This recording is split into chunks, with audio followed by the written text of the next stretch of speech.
I so love using lactic acid, and this is one of my favorites that I like to use. It's by The Ordinary. It's lactic acid 10%, and it does have hyaluronic acid built into it.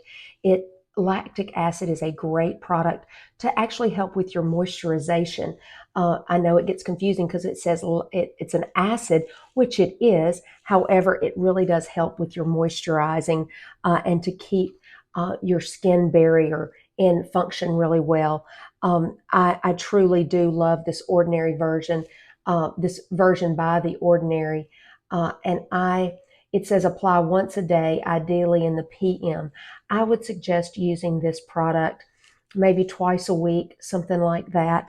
You could work up to nightly, but lactic acid is a great exfoliator that will help lift off those dead skin cells and really help brighten up your skin. So if you've never used lactic acid, I suggest, give this a try, maybe once a week, something like that, and you'll see brighter skin soon. This Ordinary lactic acid it's a beautiful product.